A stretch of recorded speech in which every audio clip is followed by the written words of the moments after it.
जय हिंद। आज हम लोग आरपीएससी आरएएस जो 2023 में आयोजित की गई थी 1 अक्टूबर 2023 को 1 अक्टूबर 2023 को राजस्थान पब्लिक सर्विस कमीशन द्वारा सिविल सर्विसेज प्रीलिम्स आयोजित की गई थी। तो उसका हम लोग क्वेश्चन आंसर देख रहे हैं। पार्ट 1 और पार्ट 2 अपलोड किया जा चुका है। ये पार्ट 3 है। ये सभी एग्जाम में पार्ट 3 काफ़ी महत्वपूर्ण है। तो ये अदर स्टेट के पीसीएस में भी काम करेंगे, उस दृष्टिकोण से भी काफ़ी महत्वपूर्ण है। तो हम लोग 1 से लेकर 100 तक देख लिए हैं 2 पार्ट में। अब हम लोग यहाँ 101 से लेकर 150 क्वेश्चन का सीरियल नंबर से हम लोग देखेंगे। ये जो इसका आंसर होगा वो आरपीएससी द्वारा ऑफिशियल जारी किया गया है, उसके आधार पर ये आधारित है। ये पेपर जो है दोनों लैंग्वेज में अवेलेबल है। हिंदी के साथ साथ बगल में इंग्लिश भी है। एमसीक्यू है, प्रीलिम्स एमसीक्यू आधारित है। तो यहाँ हम लोग देखते हैं 101 101 क्वेश्चन से देखेंगे 150 तक। तो पहला इसमें क्वेश्चन है कि राष्ट्रीय बाघ संरक्षण प्राधिकरण ने राजस्थान में 5वें बाघ अभयारण्य का दर्जा निम्नलिखित में से किस अभयारण्य को प्रदान किया है? ऑप्शन है सोरसन बैनार अभयारण्य, हमीरगढ़ भीलवाड़ा अभयारण्य, धौलपुर करौली अभयारण्य, नाग पहाड़ अजमेर अभयारण्य। अनुत्तरित प्रश्न। तो इसका आंसर हो जाएगा 3। धौलपुर करौली अभयारण्य जो है राजस्थान का 5वां बाघ अभयारण्य का दर्जा दिया गया है एनटीसीए द्वारा, नेशनल टाइगर कंजर्वेशन अथॉरिटी द्वारा। तो इस प्रकार इसका आंसर हो जाएगा 3, धौलपुर करौली रिजर्व। अगला हम लोग क्वेश्चन देखते हैं। हाल ही में भारत के पहले 3D प्रिंटेड डाकघर का उद्घाटन निम्नलिखित में से किस शहर में किया गया? ऑप्शन है बेंगलुरु, कोलकाता, नई दिल्ली, मुंबई। अनुत्तरित प्रश्न। तो इसका आंसर हो जाएगा 1, बेंगलुरु में। भारत के बेंगलुरु शहर में पहले 3D प्रिंटेड डाकघर का उद्घाटन किया गया। अगला हम लोग देखते हैं। इसमें है कि एम पुरुषों और एन महिलाओं की एक पंक्ति में इस प्रकार बैठाना है कि कोई भी 2 महिलाएं एक साथ ना बैठे। यदि एम ग्रेटर देन एन तो इन सभी के बैठने के तरीकों की संख्या है। तो इसकी तरीका जो होगा इसका 3 हो जाएगा आंसर, यानी कि फैक्टोरियल एम प्लस 1 बटा factorial m minus n plus 1। ये 3 आंसर इसका हो जाएगा। अगला हम लोग देखते हैं। ये काफ़ी महत्वपूर्ण है। हाल ही में निम्नलिखित में से किन संस्था ने केंद्रीकृत वेब पोर्टल उद्गम UDGAM लॉन्च किया है? तो इसका आंसर हो जाएगा 4, RBI द्वारा, रिजर्व बैंक ऑफ इंडिया द्वारा। रिजर्व बैंक ऑफ इंडिया में आम आदमी का खाता नहीं खुलता है, ये भी ध्यान रखना है। ये बैंकों का बैंक है, तो इसमें बैंक का खाता खुलता है, या फॉरेन जो कंट्री का बैंक रहता है उसमें इसकी खाता रहता है इसमें। तो इसमें है कि केंद्रीकृत वेब पोर्टल उद्गम लॉन्च किया है, तो RBI ने लॉन्च किया है। यहाँ उद्गम का जो एब्रेविएशन होगा अनक्लेम्ड डिपॉजिट से गेटवे टू एक्सेस इन्फॉर्मेशन होगा। ये काफ़ी महत्वपूर्ण है, RBI द्वारा ये जारी किया गया है पोर्टल। तो इसका आंसर हो जाएगा 4, रिजर्व बैंक ऑफ इंडिया। अगला हम लोग देखते हैं। ये क्वेश्चन लंबा है, इसको जूम कर लेते हैं। तो इसमें निम्नलिखित कथनों पर ध्यान से पढ़ना है। यहाँ कथन 1 और कथन 2 दिया हुआ है, इसी के आधार पर बताना है कि कौन से कथन सत्य और असत्य है। तो पहला है कि टाइम पत्रिका के अनुसार SS राजामौली को 2023 के शीर्ष पायनियर्स में नामित किया गया है, और शाहरुख खान को 2023 के शीर्ष आइकन में नामित किया गया है। तो ये जो स्टेटमेंट है ये कथन सत्य है। दूसरा कथन देखते हैं कि टाइम पत्रिका की 100 सबसे प्रभावशाली लोगों की सूची में 6 प्रमुख श्रेणियों में विभाजित किया गया है: leader, Titan, Pioneer, artist, icon और इनोवेटर।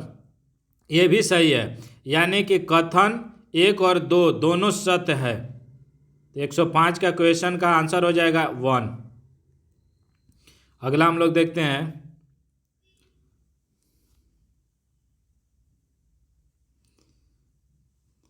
संयुक्त राष्ट्र महासभा ने अपने 78वें सत्र के अध्यक्ष के रूप में सेवा देने के लिए हाल ही में डेनिस फ्रांसिस को चुना है। वह निम्नलिखित में से किस देश से बिलोंग करते हैं? तो इसका आंसर हो जाएगा ट्रिनाड एवं टोबैको। ट्रिनाड एंड टोबैको संयुक्त राष्ट्र महासभा ने अपने 78वें सत्र के अध्यक्ष के रूप में सेवा के लिए डेनिस फ्रांसिस को चुना है, जो कि ट्रिनाड एवं टोबैको के हैं। ये ट्रिनाड और टोबैको जो कंट्री है, इसको देखिएगा कि साउथ अमेरिका के ऊपर द्वीप के रूप में रहेगा। वहाँ है, यहाँ के कई जो यहाँ हिंदी लोग बोलते हैं, हिंदी और भोजपुरी भी बोला जाता है। और एक बिहार के महिला जो थी वहाँ की प्रधानमंत्री भी बनी थी। अगला हम लोग देखते हैं, जुलाई 2023 में सीकर राजस्थान में भारत के प्रधानमंत्री ने यूरिया की एक नई किस्म को लॉन्च किया है। यूरिया की इस नई किस्म का क्या नाम है? तो इसका आंसर हो जाएगा यूरिया गोल्ड। जुलाई 2023 में सीकर राजस्थान में भारत के प्रधानमंत्री ने यूरिया की एक नई जो किस्म को लॉन्च किया है, उस किस्म का नाम है यूरिया गोल्ड। तो इस प्रकार इसका आंसर हो जाएगा 2, यूरिया गोल्ड। ये तो किसी भी एग्जाम में पूछ सकता है।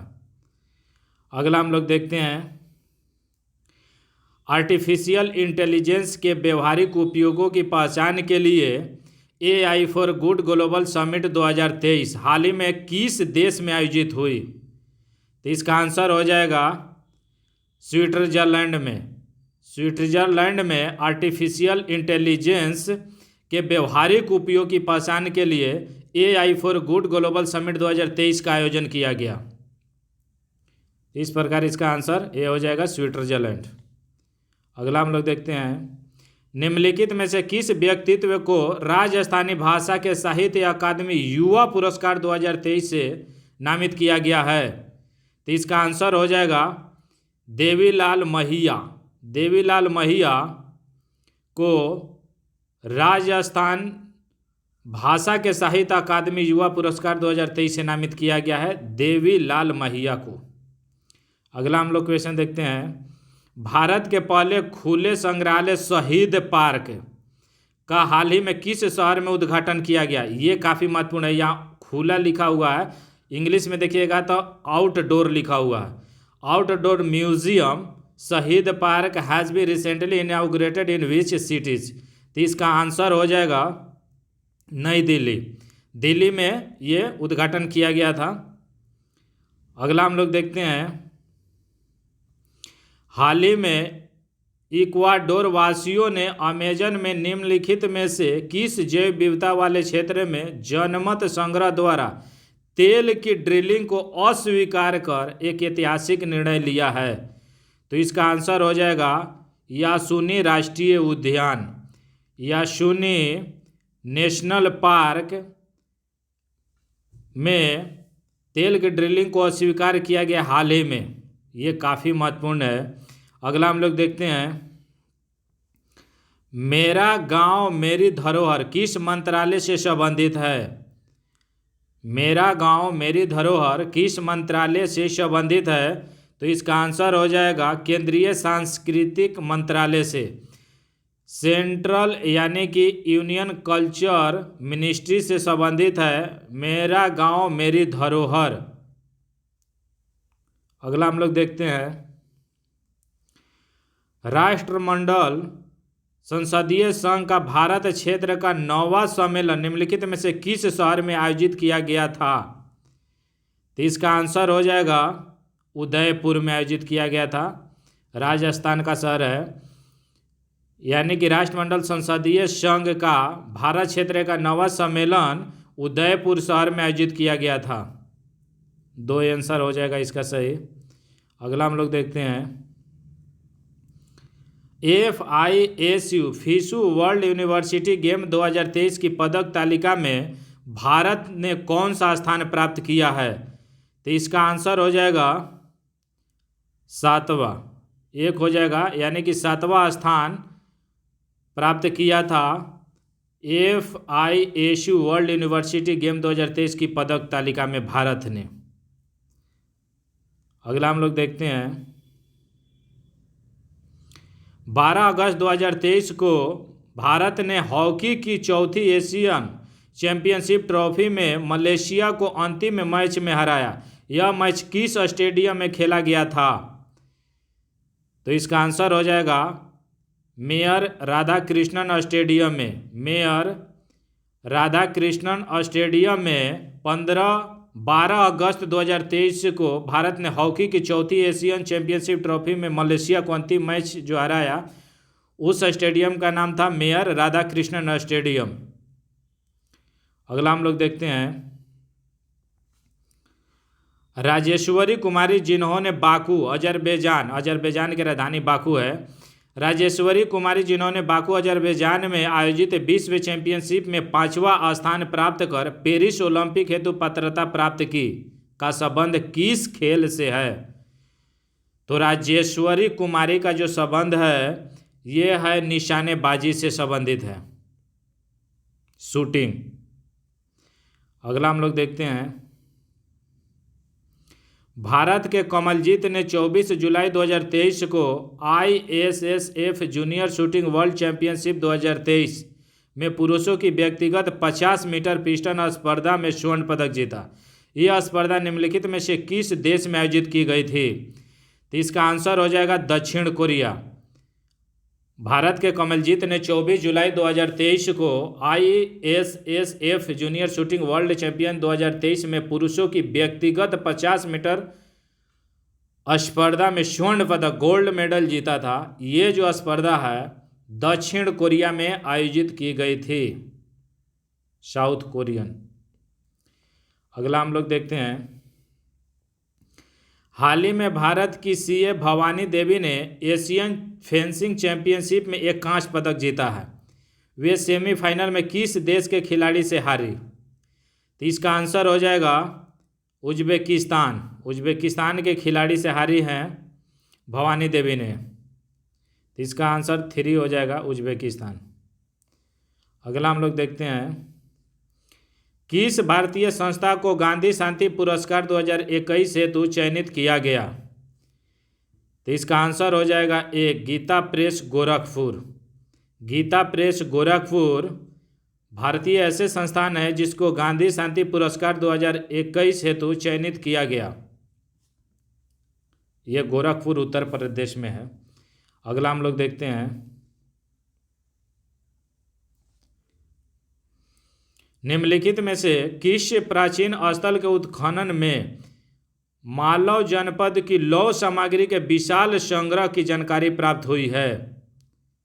तो इसका आंसर हो जाएगा रण टोंक, यानी कि रण टोंक प्राचीन स्थल है जहां के उत्खनन में मालव जनपद की लौह सामग्री के विशाल संग्रह की जानकारी प्राप्त हुई है। तो इस प्रकार इसका आंसर हो जाएगा 4 रण टोंक। अगला हम लोग देखते हैं अजमेर का पराक्रमी चौहान शासक जिसने दिल्ली पर विजय प्राप्त कर उसे अपने साम्राज्य में शामिल कर लिया वह था? तो इसका आंसर हो जाएगा विग्रहराज चतुर्थ। विग्रहराज चतुर्थ अजमेर का पराक्रमी चौहान शासक था जिन्होंने दिल्ली पर विजय प्राप्त कर उसे अपने साम्राज्य में शामिल कर लिया था। तो इस प्रकार इसका आंसर हो जाएगा 1 विजय चतुर्थ। अगला हम लोग क्वेश्चन देखते हैं अरब यात्री सुलेमान ने किस प्रतिहार राजा के शासनकाल में भारत की यात्रा की? तो इसका आंसर हो जाएगा वात्सराज के शासनकाल में अरब यात्री सुलेमान ने प्रतिहार राजा के शासनकाल में भारत की यात्रा की थी। अब यहाँ क्वेश्चन है कि सुलेमान कहाँ का था? तो ये अरब यात्री था। यहाँ भी क्वेश्चन पूछ देता है कई बार कि कहाँ के रहने वाला था, जैसे इब्न बतूता है तो मोरक्को का था। तो इस तरह के भी क्वेश्चन पूछ देते हैं, तो इसे भी याद रखेंगे। तो इसका आंसर हो जाएगा 3। अगला हम लोग देखते हैं कन्हैयालाल मित्तल मांगी लाल बाविया और मकबूल आलम निम्नलिखित में से किस प्रजामंडल आंदोलन से संबंधित थे? तो इसका आंसर हो जाएगा 1 झालावाड़ राज प्रजामंडल से। कन्हैयालाल मित्तल, मांगीलाल बाविया और मकबूल आलम जो थे झालवाड़ा राज्य प्रजामंडल आंदोलन से संबद्ध थे। तो इस प्रकार इसका आंसर हो जाएगा ये। अगला हम लोग क्वेश्चन देखते हैं। मत्स्य संघ का बृहद राजस्थान में विलय कब हुआ? तो इसका आंसर हो जाएगा 4 यानी कि 15 मई 1949। 15 मई 1949 को मत्स्य संघ का बृहद राजस्थान में विलय हुआ था। ये 4 इसका आंसर हो जाएगा। अगला हम लोग देखते हैं। एक ही आंदोलन प्रारंभ करने के पहले मोतीलाल तेजावत किस राजपूत ठिकाने में कामदार के पद पर कार्यरत थे? तो इसका आंसर हो जाएगा झाड़ोल। एक ही आंदोलन प्रारंभ करने के पहले मोतीलाल तेजवत झालोड़ जो राजपूत ठिकाने में कामदार के पद पर कार्यरत थे। तो इस प्रकार इसका आंसर हो जाएगा झाड़ोल, झाड़ोल या झारोल।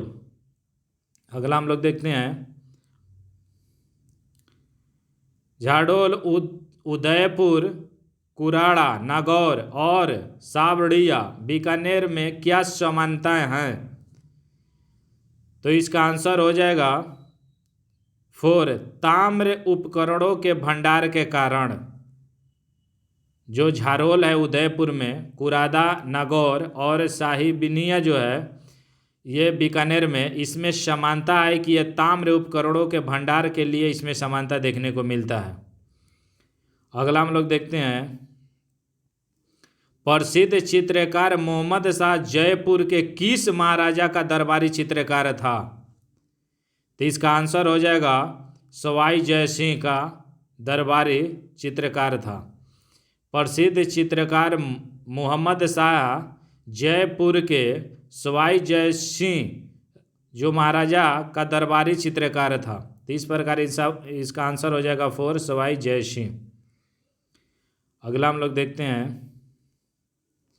राजस्थान में किस संप्रदाय के पुरुषों द्वारा अग्नि नृत्य किया जाता है? तो इसका आंसर हो जाएगा जसनाथी सिद्ध द्वारा। The main of which sect of Rajasthan performs the अग्नि डांस यानी फायर डांस जिसको कहा जाता है। तो इसका आंसर हो जाएगा 3 जसनाथी सिद्ध द्वारा किया जाता है। अगला हम लोग देखते हैं। कुवलय माला नामक कथा संग्रह में कितनी देशी भाषाओं के नाम का उल्लेख हुआ है? तो इसका आंसर हो जाएगा 18 भाषाओं का उल्लेख किया गया है। कुवलय माला नामक जो कथा संग्रह है इसमें 18 देशी भाषाओं के नामों का उल्लेख मिलता है। अगला हम लोग देखते हैं। अचल दास खिंची री वचनिका के लेखक हैं। तो इसका आंसर हो जाएगा 4 चारण शिवदास। चारण शिवदास जो है अचल दास खिंची री वचनिका के लेखक हैं। तो इस प्रकार इसका आंसर जो हो जाएगा 4 हो जाएगा चारण शिवदास। अगला हम लोग देखते हैं। निम्नलिखित में से कौन सा युग में गलत सुमेलित है? ये इसमें मेलित लिखा है, मेलित या सुमेलित यानी कि रॉन्गली मैच्ड कौन सी है? तो 131 का होगा दूसरा, यानी कि मल्लीनाथ जी गागरोड ये जो है गलत सुमेलित है और सही सुमेलित है। तो इसको याद रखिए जो सुमेलित है। तो इसका आंसर जो हो जाएगा 2 हो जाएगा। अगला हम लोग देखते हैं। चंद्रभागा मेला प्रतिवर्ष कार्तिक मास में कहाँ आयोजित होता है?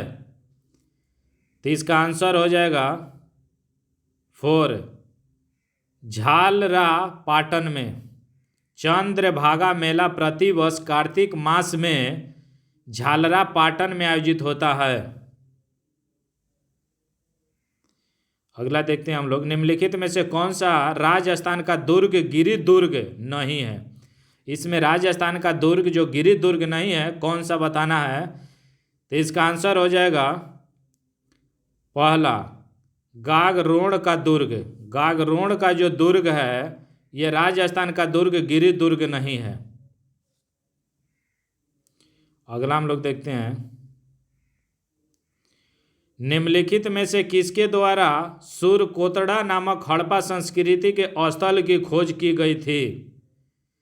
तो इसका आंसर हो जाएगा जगतपति जोशी द्वारा।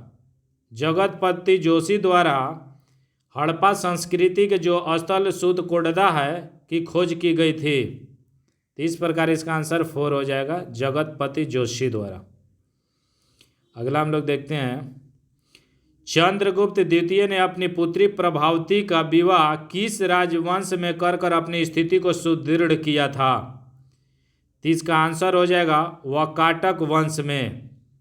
वाकाटक वंश में चंद्रगुप्त द्वितीय ने अपनी पुत्री का विवाह किया था अपनी स्थिति को मजबूत करने के लिए। तो इस प्रकार इसका 3 आंसर हो जाएगा वाकाटक डायनेस्टी। अगला हम लोग देखते हैं, भरूच का स्तूप किस राजवंश की कला का सुंदर उदाहरण है।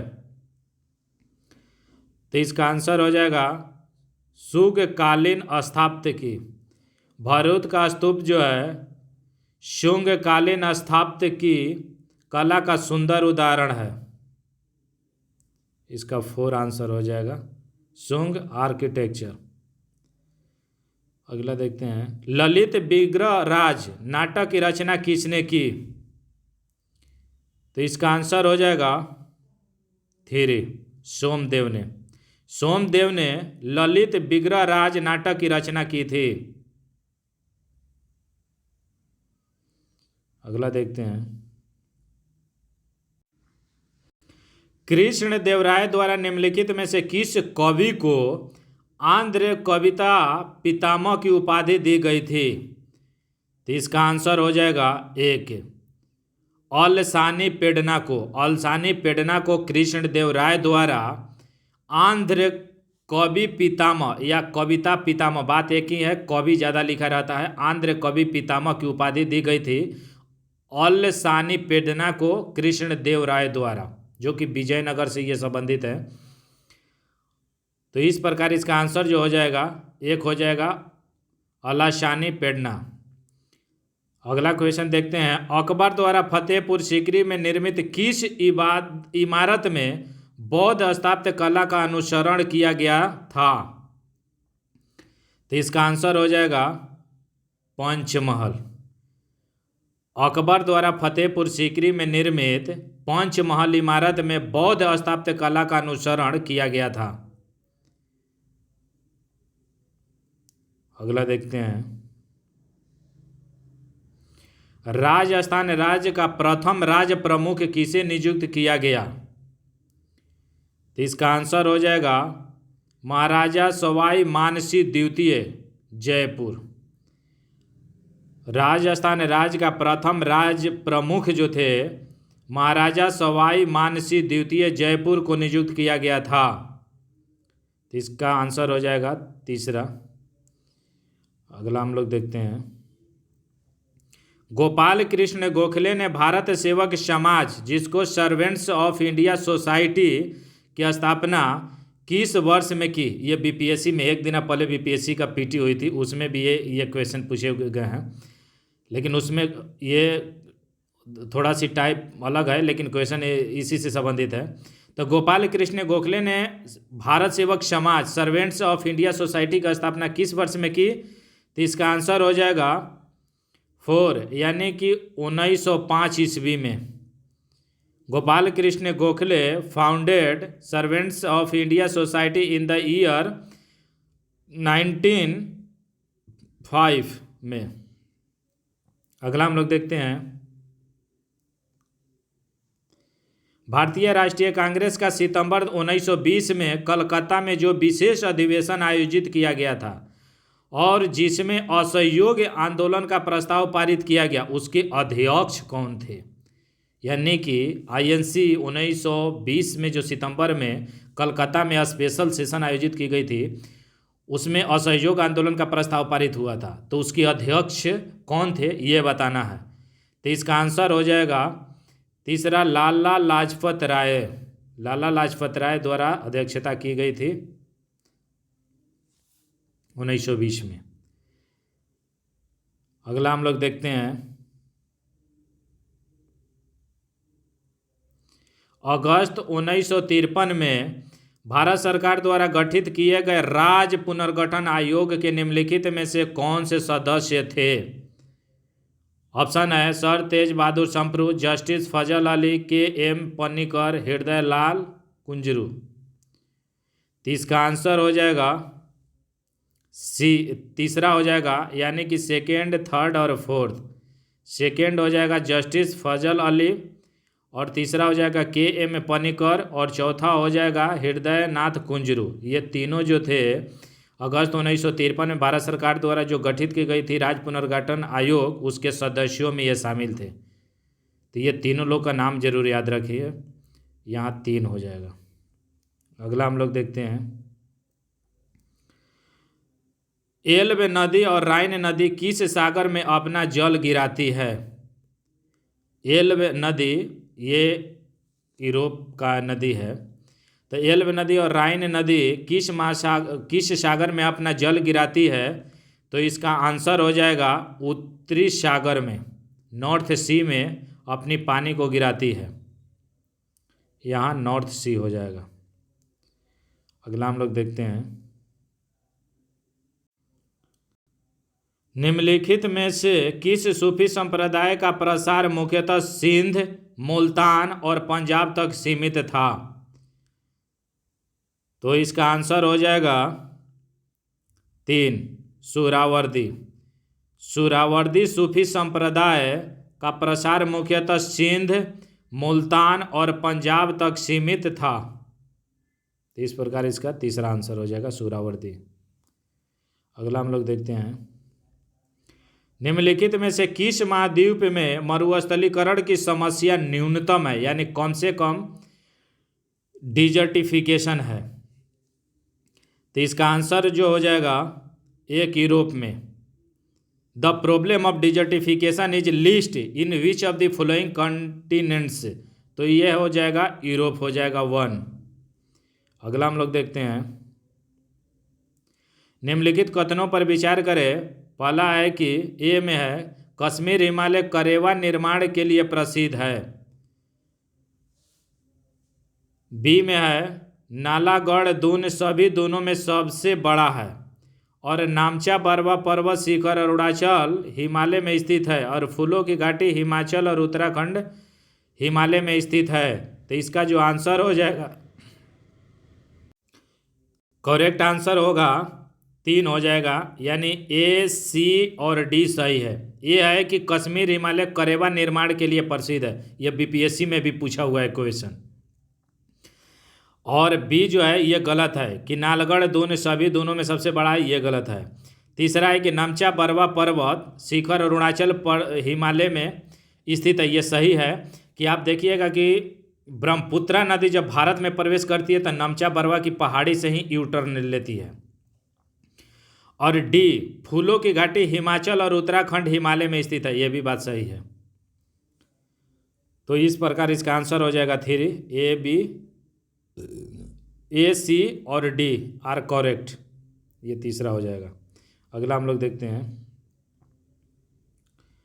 भारत के कौन से क्षेत्र उत्तर पूर्वी मानसून से वर्षा प्राप्त करते हैं?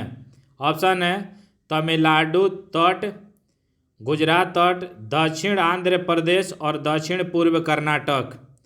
तो इसका आंसर हो जाएगा 2, यानी ए, सी, डी। ए जो है तमिलनाडु, सी हो जाएगा दक्षिणी जो आंध्र प्रदेश है, और दक्षिणी पूर्व कर्नाटक, ये जो है उत्तर पूर्वी मानसून वर्षा प्राप्त करते हैं। तो ये देखिएगा कि ठंडा के समय में काफ़ी बारिश होता है यहाँ पे तमिलनाडु के रेंज में। तो तमिलनाडु तट आ जाएगा इसमें, दक्षिणी आंध्र प्रदेश का भी इलाका आ जाता है, और दक्षिण पूर्व का जो कर्नाटक का भाग है वो भी आ जाता है उत्तर पूर्वी मानसून में सर्वाधिक वर्षा प्राप्त करने में वाले क्षेत्रों में। तो इस प्रकार इसका आंसर हो जाएगा 2A, C and D। Next question, कौन सा सुमेलित नहीं है? यहाँ क्वेश्चन में देखना है कि है और नहीं है पूछा है किस में, तो इसमें नहीं है कौन पूछा है। तो इसमें सुमेलित नहीं है 4, रूपकुंड हिमाचल प्रदेश में नहीं है, भीमताल उत्तराखंड में स्थित है, पुलिकट तमिलनाडु में है, और लोककटक जो है मणिपुर में स्थित है। रूपकुंड जो है हिमाचल प्रदेश से संबंधित नहीं है। तो इस प्रकार इसका आंसर हो जाएगा रूपकुंड हिमाचल प्रदेश। ये इनकरेक्ट है, यानी नॉट ए करेक्ट मैच। अगला हम लोग देखते हैं, अगला है और लास्ट भी है। निम्नलिखित में से कौन सा संयुक्त राज्य अमेरिका का औद्योगिक प्रदेश नहीं है? ऑप्शन है सिनसिनाटी इंडियानापोलिस प्रदेश, ग्रेट कान्हावा घाटी प्रदेश, मिडलैंड प्रदेश, मिशिगन झील प्रदेश, अनुत्तरित प्रश्न। तो इसका आंसर हो जाएगा तीसरा, मिडलैंड प्रदेश। मिडलैंड्स जो रीजन है ये संयुक्त राज्य अमेरिका का औद्योगिक प्रदेश नहीं है। तो इस प्रकार हम लोग 3 पार्ट में P1, P2, P3 करके आप देखेंगे कि प्ले लिस्ट में RPSC Rajasthan public service commission का जो प्रारंभिक परीक्षा 1 अक्टूबर 2023 को आयोजित की गई उसका ऑफिशियल आंसर की व्याख्या के आधार पे हम लोग देखे हैं। अगर वीडियो अच्छा लगा तो आप लाइक सब्सक्राइब कर सकते हैं। फिर मिलते हैं अगले वीडियो में। Thank you.